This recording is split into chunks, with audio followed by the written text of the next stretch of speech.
Em 1974, o governo soviético financiou um experimento que foi mantido em segredo por quase 30 anos. Não era sobre armas ou espionagem, era sobre medo. Se era possível implantar um medo profundo em uma pessoa saudável, sem que ela percebesse o que estava acontecendo, em 48 horas, os resultados foram tão perturbadores que o arquivo foi classificado como restrito. O que eles descobriram estava nas entranhas do subconsciente humano. E antes que você pense que isso é história de outro tempo, o experimento continua. Ele aconteceu com você. Fique até o final, porque este vídeo contém o único protocolo que os pesquisadores validaram para reverter o processo. Esta é a história de Renato, engenheiro civil, 42 anos. Um homem que calculava estruturas gigantescas, mas travava diante de uma reunião com 5 pessoas. Não era timidez. Era um aperto no peito, que começava horas antes. Uma voz interna que ele estava, com precisão clínica, tudo que poderia dar errado.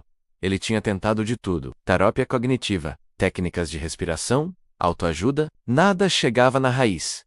Porque a raiz não estava onde ele procurava. A raiz estava numa tarde de quinta-feira, quando Renato tinha 6 anos. E o pai chegou em casa furioso depois de uma humilhação no trabalho. Renato estava no chão. O pai passou por ele sem olhar e gritou para ninguém em particular: quem aparece demais vira alvo. 6 anos. Uma frase. 36 anos de medo instalado. Em 1974, o Instituto de Psicologia Experimental de Moscou conduziu estudos sob coordenação do Dr. Alexei Morozov. Este é um nome que você não vai encontrar em muitos livros ocidentais. O objetivo declarado era entender a velocidade com que o cérebro humano associava estímulos. O que não estava declarado era o que eles realmente buscavam: a possibilidade de criar fobias funcionais em indivíduos saudáveis, usando apenas som, imagem e repetição, sem trauma real, sem experiência negativa concreta. Apenas sinal, associação, repetição. O protocolo era simples e brutal. Voluntários eram expostos a um estímulo completamente neutro, uma forma geométrica, uma cor específica, um som de frequência baixa. Simultaneamente, o corpo recebia um sinal de ameaça: queda brusca de temperatura, privação súbita de luz, pressão sonora desconfortável. O estímulo neutro em si nunca causava dor, nunca causava perigo real. Mas depois de apenas 7 repetições, o estímulo neutro sozinho já era suficiente para disparar a resposta completa de medo no organismo. Frequência cardíaca elevada, dilatação das pupilas, cortisol despejado na corrente sanguínea, estado de alerta máximo sem ameaça real. Apenas uma memória que o subconsciente havia gravado como sinal de perigo iminente. O que perturbou os pesquisadores não foi a velocidade com que o medo era instalado. Foi a resistência que ele apresentava à remoção. Quando tentavam desfazer a associação, o cérebro resistia por semanas. Em alguns casos, a associação nunca foi completamente apagada. Ela ficava dormente, mas voltava com a primeira situação de estresse elevado. Agora pense no que aconteceu com você. Você não precisou de um laboratório soviético. Você tinha uma família, uma escola, um bairro, um conjunto de experiências repetidas na infância que seu cérebro gravou como: isso aqui é perigoso, fique longe. Falar em público, ocupar espaço, pedir o que quer, mostrar o que sente, tentar coisas grandes, aparecer. Para muitas pessoas, esses atos completamente neutros disparam a mesma resposta que um leão dispararia no cérebro de um ancestral. Não porque sejam perigosos, mas porque foram associados ao perigo quando você ainda não tinha como questionar a associação. Renato descobriu o experimento soviético por acaso. Renato descobriu o experimento soviético por acaso, lendo um artigo de neurociência comportamental numa madrugada em que não conseguia dormir. No dia seguinte teria que apresentar um projeto para a diretoria. Algo, na descrição do protocolo, o parou completamente. 7 repetições para instalar o medo. Ele releu essa frase 3 vezes, 7 repetições, apenas 7. E o cérebro gravava o sinal como ameaça permanente. Então ele começou a contar uma frase do pai, repetida de formas diferentes por anos. Quem aparece demais, vira alvo. Não chama atenção. Fica quieto. Você não é melhor que ninguém. Não eram 7 repetições, eram centenas, espalhadas ao longo de toda a sua formação. Em jantares de domingo, em tardes de dever de casa, em momentos onde ele tentou mostrar algo que havia feito, e o pai desviou o olhar. O silêncio também repetia a mensagem. O silêncio dizia: não é suficiente. O silêncio dizia: não é hora. O silêncio dizia: fique onde você está. Renato ficou sentado na escuridão do escritório, a tela do computador iluminando metade do seu rosto, a cidade lá fora completamente quieta. E sentiu, pela primeira vez em 42 anos, que o medo que ele carregava não havia nascido com ele. Havia sido construído Tiolo por tiolo. Phrase, por phrase. Silêncio por silêncio. E o que é construído pode ser desconstruído, não facilmente, não rapidamente, mas por. Essa percepção não o curou naquela noite, mas fez algo igualmente importante. Ela transferiu a autoria. O medo deixou de ser uma característica sua, uma falha de caráter, uma fraqueza de personalidade, e passou a ser o que sempre foi: um programa instalado por alguém que também tinha medo. Em vez de tentar vencer o medo pela força, ele foi atrás da memória original.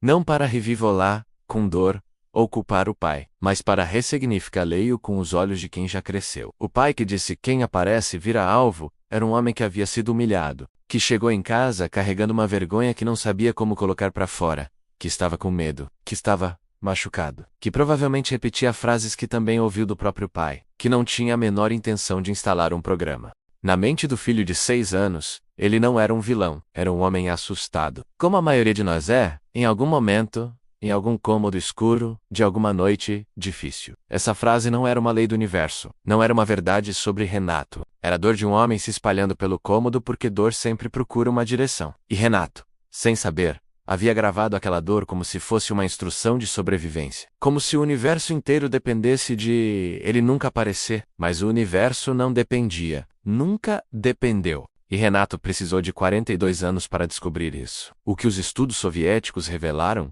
e que os pesquisadores ocidentais confirmaram décadas depois, é que o subconsciente não armazena memórias como um arquivo morto. Ele as mantém ativas. Ele as usa como referência constante para avaliar o presente. Cada vez que Renato entrava em uma sala de reunião, o subconsciente dele não avaliava aquela sala. Ele avaliava a memória.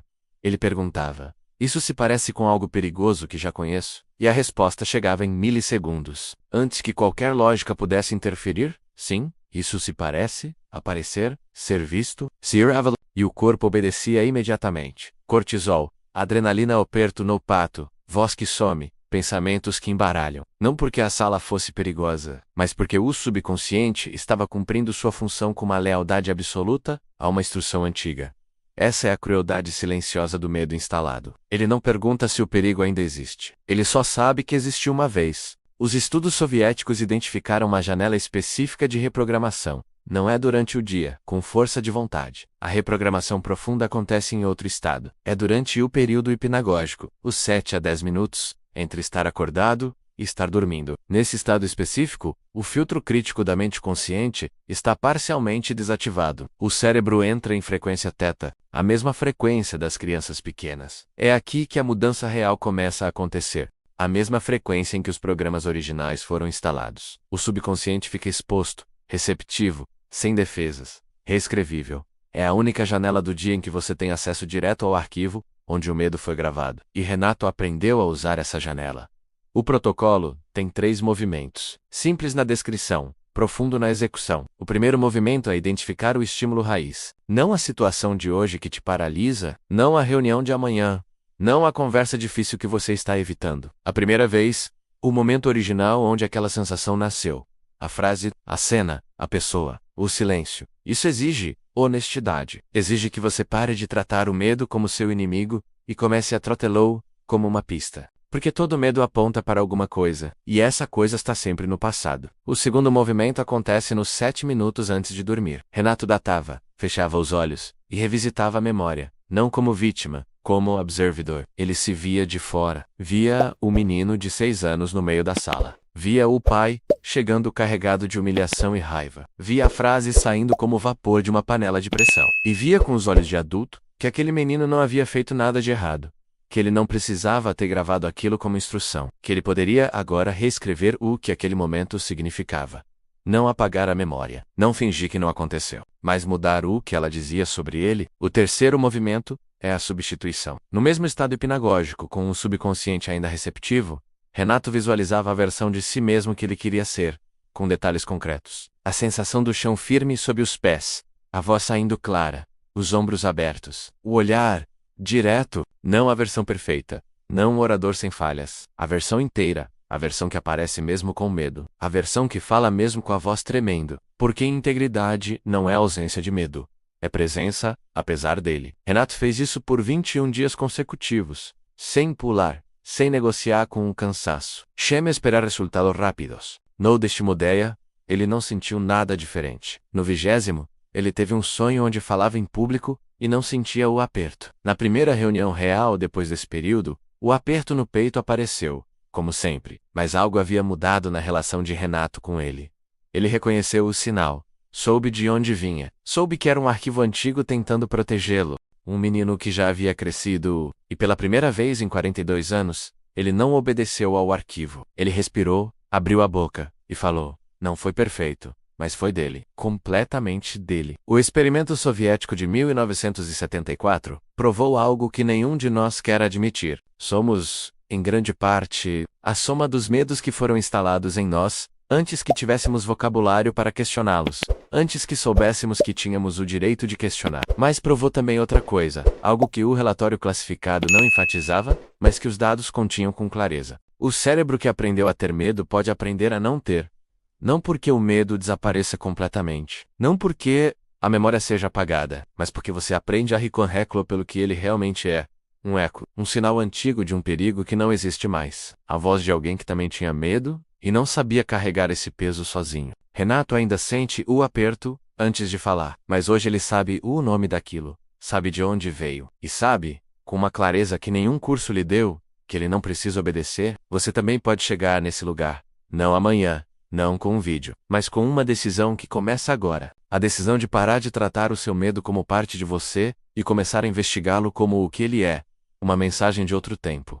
Entregue ao endereço errado, para uma versão de você que já não existe mais. Agora eu quero que você faça uma coisa. Pense em uma situação que te paralisa, uma coisa que você evita, adia, foge, sem conseguir explicar direito por quê. Agora tenta lembrar, quando foi a primeira vez que você sentiu isso? Não a mais recente, a primeira. Escreve nos comentários o que vier. Pode ser uma palavra, pode ser uma frase, pode ser só uma idade.